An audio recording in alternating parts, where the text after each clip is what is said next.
देखिए, प्रभाव बहुत था। छात्रों को उनका हक अधिकार दिलाने के लिए आजू छात्र संघ हमेशा तत्पर रहेगी और जब तक उन्हें हक नहीं मिलेगा हम लोग रोड पे रहने का काम करेंगे। झारखंड का हर जिला टच करने का काम करेंगे। छात्रों को सड़क पर लड़ने के लिए एक प्लेटफॉर्म देने का हम काम करेंगे। और बड़ा निंदा का विषय है कि डीडीसी महोदय से हम मिले। सबसे पहले तो एक हफ्ते पहले डीसी महोदय को हमने ज्ञापन दिया था कि हम लोग आएंगे। सारे छात्र युवाओं को आपका आश्वासन, आपका घोषणा होना चाहिए कि भाई आपका क्या संज्ञान है इस चीज पे। लेकिन आज डीडीसी महोदय भी यहाँ पे नहीं उपस्थित थे। क्या उनकी जवाबदेही इन युवाओं से, इन छात्रों से नहीं है क्या? मैं ये पूछना चाहता हूँ। क्या रामगढ़ के बाद और भी कहीं आंदोलन करने के लिए तत्पर है आजसू पार्टी के छात्र संघ के नेता? इसके बाद लोहरदगा में होगा, उसके बाद धनबाद में होगा, उसके बाद ये प्रारूप झारखंड के 24 जिला में चलता रहेगा। और एक चेतावनी आपके माध्यम से मैं सरकार को दे देना चाहता हूं कि जितने बार भी छात्रों ने आंदोलन किया है, आप इतिहास का पन्ना उठा के देख लीजिए किस तरीके से रिवॉल्यूशन आया है। तो इस बार बारी आपकी नहीं हो जाए तो जो मांग हम कर रहे हैं वो मांग को आप पूरा करें। क्या कहीं ऐसा नहीं लग रहा है कि आजसू पार्टी की जो बात है, जैसे डीसी महोदय नहीं है, गैर मौजूदगी है, ऐसा नहीं है कि जैसे छलने का प्रयास किया जाता है आजसू पार्टी के नेताओं को? आजसू पार्टी के नेताओं को छलने का प्रयास, सबसे पहले ये बता दूं, ये राजनीतिक दल है जो हमेशा से युवाओं के बारे में सोचती है। आज सरकार में जितने भी पार्टी है आप उनका यूथ विंग उठा के देख लीजिए, किसी का यूथ, सबका यूथ विंग चरमराया हुआ है। आज आजसू पार्टी जो हमेशा से खेल हो, शिक्षा हो, आवाज बनते आई है, तो ये हमें धोखा देने का काम नहीं करी है, झारखंड की आवाम को धोखा। सभी को झारखंडी जोहार कहेंगे अपने चैनल के माध्यम से। जितने लोग हैं सभी झारखंडी युवाओं का आज अब देख पा रहे, जितने झारखंड के युवा पहले रांची में, रामगढ़ में, सॉरी हजारीबाग में, रामगढ़ में ये स्थिति देख पा रहे थे। जो बच्चों को क्लासरूम में होना चाहिए था, जो बच्चों के हाथ में ये पेपर कलम होना चाहिए था, उन हाथों में आज कटोरा है, उन हाथों में एक बेबसी, एक लाचारी और एक मायूसी है। ये निकम्मी सरकार की ये देन है। ये सरकार को सोचने की आवश्यकता, समझने की आवश्यकता है। झारखंड का युवा पीड़ित है, किस तरह से झारखंड के युवाओं के साथ शोषण करने का काम किया जा रहा है। और ये पिछले 2 साल से छात्रवृत्ति का पैसा को चुराने का काम किया, आपने निजी कार्य में लगाने का काम किया, हम छात्रों के साथ खिलवाड़ करने का काम किया। सरकार का कहना है कि मेरा खजाना फिलहाल खाली हो चुका है, हम कहाँ से पेमेंट करेंगे? कहाँ गया हमारा खजाना का पैसा? बात आप बार बार केंद्र को दोष देते हैं। मैं बताना चाहता हूँ, चलिए केंद्र ने पैसा नहीं दिया, मैंने माना, आपका राज्य का पैसा कहाँ गया?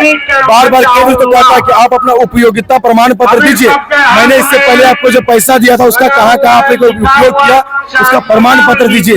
ये सरकार जो केंद्र द्वारा जो पैसा फंड दिया गया था उसका मिसयूज किया गया, उसे निजी कार्यों में लगाने का काम किया है, निजी फायदों में लगाने का काम किया है और उन बच्चों के भविष्य के साथ खेलने का काम किया, बच्चों के भविष्य को बेचने का काम किया। हमेशा छात्र आवाज जो है आजसू पार्टी ही बनती है, बाकी पार्टियां क्या कर रही? All Jharkhand Student Union, this is only the student political party यही है, एक नाम स्टूडेंट पॉलिटिकल पार्टी है जो छात्रों की आवाज बनता है, छात्रों के लिए हित में लड़ता है। और ये आज से नहीं, ये शुरुआती दिन से इसका उदय ही छात्रों के हित में हुआ, छात्रों से उदय हुआ। तो मैं जानता हूँ उसका दर्द को समझता हूँ। मैं एक छात्र नेता रहा हूँ, मैं 16 से राजनीति में लगा हुआ हूँ। मैं एक एक युवाओं का दर्द को समझता हूँ और जानता हूँ किस तरह से बच्चे संघर्ष करके, किस तरह से महिला समिति से पैसा उठा के बच्चे पढ़ाई करते हैं, किस तरह से गांव से संघर्ष करते हुए शहर तक पहुंचते हैं और अपनी पढ़ाई कंप्लीट करते हैं। लेकिन ये सरकार, राजा का बेटा राजकुमार को ये दर्द नहीं समझ में आएगा। ये सरकार को वो नहीं समझ में आएगा जब फीस नहीं भरने से क्लास से बाहर कर दिया जाता है, जब फीस नहीं भरते हैं क्लास में खड़ा करके जलील किया जाता है। ये दर्द को ये सरकार नहीं समझेगी।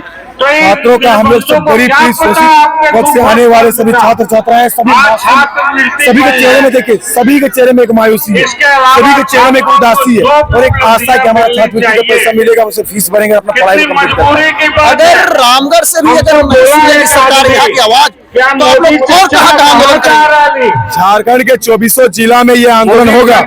ये तो बस एक ट्रेलर है, पिक्चर अभी बाकी है। अंतिम में हम लोग इसका बात नहीं सुनेगा तो हम लोग मुख्यमंत्री घेरने का काम करेंगे, ये सरकार को घुटना में लाने का काम करेंगे। और ये बता दो, ये बबलू महतो ने कसम खाया है, जब तक छात्रवृत्ति का पैसा नहीं दिलाऊंगा मैं हार नहीं मानूंगा। जब मुझे पुलिस द्वारा डिटेन किया गया था पहली बार, उस दिन मैंने कसम खाया था, ये बबलू महतो जब तक एक बच्चे को छात्रवृत्ति का पैसा नहीं दिलाएगा मैं छात्रों का आवाज आवाज बनता रहूंगा, छात्रों के लिए लड़ता रहूंगा। कि आपके पूरे नस नस में आशु पार्टी बसी हुई है।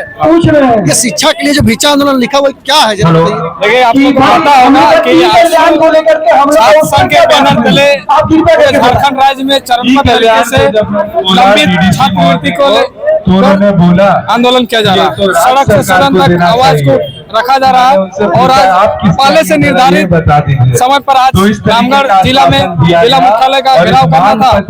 आज हम लोग उसी के लिए आए हैं कि शिक्षा के लिए भिक्षा आंदोलन सरकार को एक सांकेतिक तरीके से बताना चाह रहे हैं कि सरकार को यदि छात्रवृत्ति नहीं देता तो एक छात्र राष्ट्र में भीख मांगना पड़ेगा।